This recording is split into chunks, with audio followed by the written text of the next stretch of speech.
Perfect quality bass, man. That's a beauty, man. You will take that bugger. It's felt like a monster. Today I'm going to talk about strongholds. Stronghold is not a term that we use every day in conversation. And it's very similar to bondage. Being bound, tied up.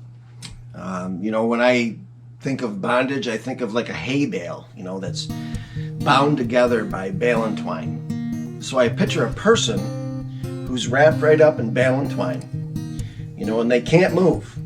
They can't grow. They can't spread their wings, right, to be who God created them to be. Now you take that bale and twine and you replace that with an issue, right, like drugs and alcohol. And then we can see how somebody can be bound by drugs and alcohol through their life, and they can't grow. They can't become who God created them to be. Now, to give you a visual and a physical explanation of what a stronghold is, we've all had a gym coach growing up. Well, my gym coach, if you were acting up in gym class, which was one of my favorite things to do, he would come into your area and say something like, Mr. Ditch, you know what? Instead of you staying down here on this end of the line causing all these problems, why don't we move up here to this end of the line?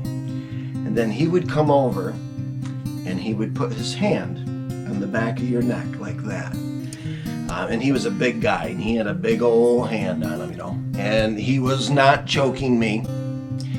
And I do not suffer from post-gym syndrome or anything like that, okay? But he would do that in case I didn't. I decided that, no, I'd rather stay here and pick on my friends or try to annoy this girl or whatever it was I was doing. He would do that, and then he would guide me to where I needed to go. And he would grab right on there in case I decided I wanted to squirm away. Well, when he put his hand on the back of your neck and grabbed onto you, you kind of, and then you went to where you got to go. See, he had a stronghold on me. Now, I believe that all of life, there's always a spiritual explanation for something, and there's a spiritual answer to everything, and it's all in the Bible. But medically, what we tend to do, we come up with a name. We got to name everything. So when we give something a name, like a new disorder or whatever, then it seems new. All right? I think everything can be boiled down into two different areas. It's either a stronghold. The enemy's got a stronghold in someone and their life, in a certain area of their life, or it's a curse, a generational curse. Boom, that's it. It's one of those two things. But when we name something, it makes it seem new, right? And it can give it a feeling of great importance, kind of like they could do with maybe a virus. There's many different strongholds in life. Of course, we have addiction, right? You have drugs and alcohol, can be a big stronghold. Food, sex, it could even be worry, where I'm worrying about things all the time and it just holds me back. Could be sickness, maybe I always feel like there's something wrong with me, and it's either me or all my friends. We're all there's just disease everywhere, and I'm always bound by sickness. It just holds me back. Could even be pride, where I just can't get myself off my mind, and it consumes me, Now, if I was going to ask myself, do I have a stronghold in my life, or strongholds, okay? Probably the first place I would look would be like, do I have a reoccurring issue that's been in my life, okay? Very simple. Now, it might not be an issue to me. This is where it gets a little tricky. This is where we have to dig deep, and we got to be real with ourselves, okay? Let's say it's alcohol, okay? So Now, I don't have a problem with alcohol. I enjoy drinking very much. That's not a problem to me. But now that I look back into my life, I used to get in trouble as a kid with alcohol. Alcohol has caused problems in my marriage. My wife doesn't like it when I drink, and she says that I spend too much money on drinking. It's caused a lot of issues, a lot of fights in our marriage. And let's say maybe you've gotten a DWI, and that cost you a lot of money, an embarrassment. Well, so that to me, I would say, you know what, that maybe that's an issue. Maybe that's a stronghold in my life. It's not an issue to me, but that very well probably could be a stronghold in your life. You know, when we have a stronghold, we tend to make excuses for it. Right? The very thing that's holding us back, sometimes ruining our life, we're making excuses for it. We do it all the time. You never run into somebody who just openly admits everything, right? When we have a visitor come into our home, or a visitor comes to church, they don't ever just come right out and tell everybody about all their strongholds. Good morning. Thank you, everyone, for welcoming us here. My name is Scott Ditch, and I have a pile of strongholds in my life. One of them being drinking, and I am a huge thief. Anyways, my wife and I would like to invite everyone over to the house for dinner on Tuesday night. You know, the enemy will use strongholds to keep people from coming to know the Lord. That's another great tool of his.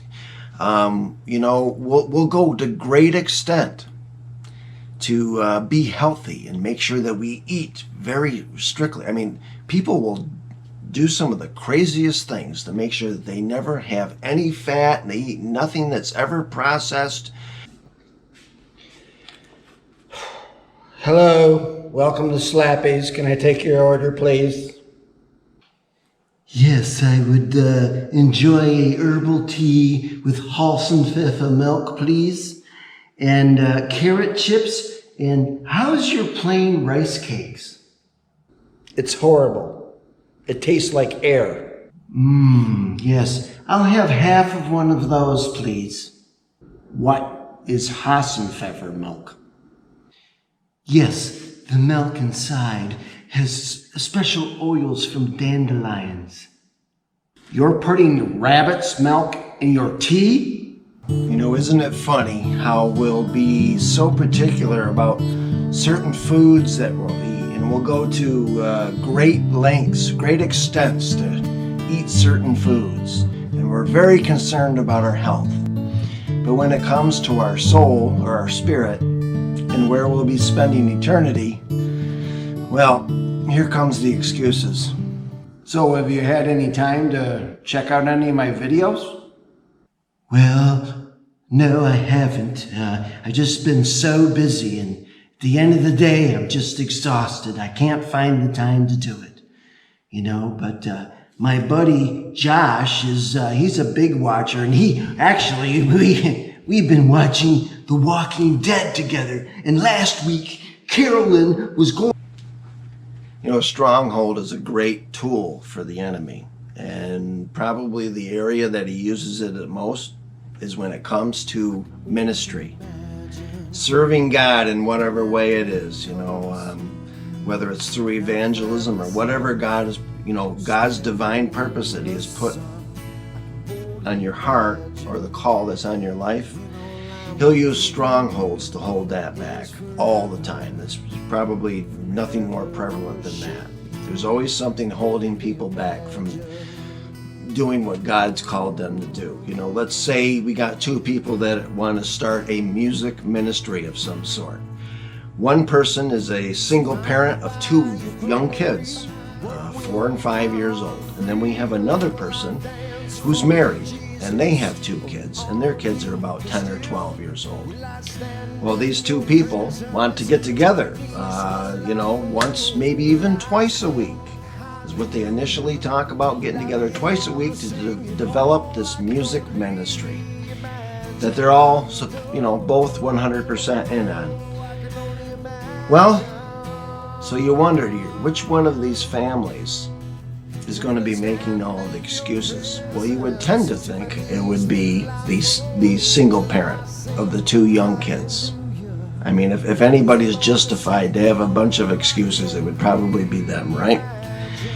Well, unfortunately, it's the other. It's the one that has a helper, that has a spouse, someone else who can help with the kids. And they've been a parent for 10 or 12 years. They've got twice as much experience as this other one. And the kids are older. They're not as needy as the young ones over here. But it's this one that comes up with excuse after excuse after excuse on why they can't get together for 1 or 2 hours a week to work on the music ministry. They used to say things like, oh, you just don't understand what it's like, to have the kids at this age, whatever. But over here we have the single parent who's make sure that they're available for anything. They're not going to let anything, any stronghold, any issue come between them and the call of God in their life.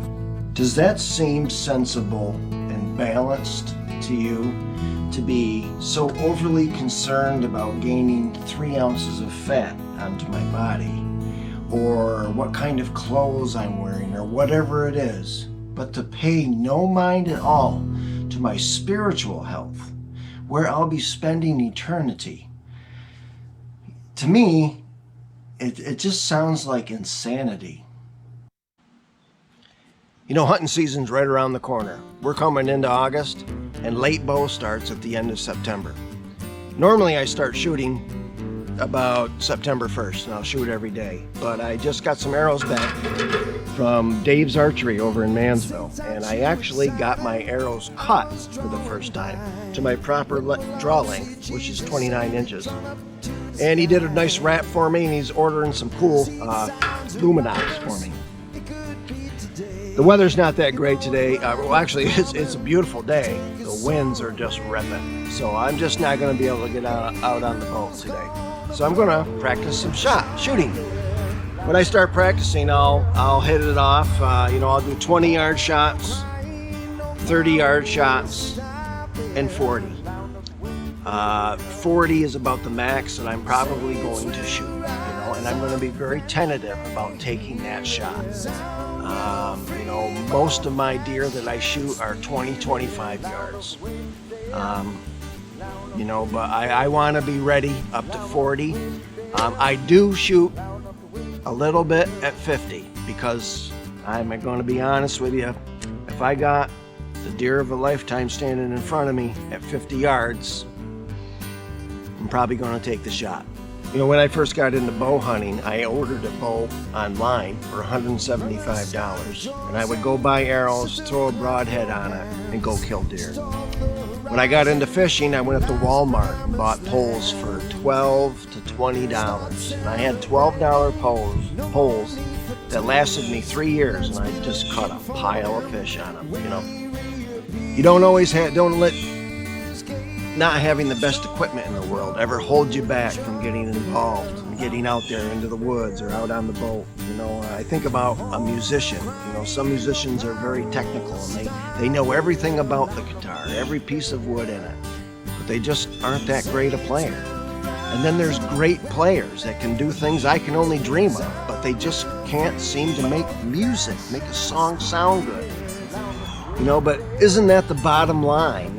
As if we're going to be a musician, is playing a song and making it sound like music.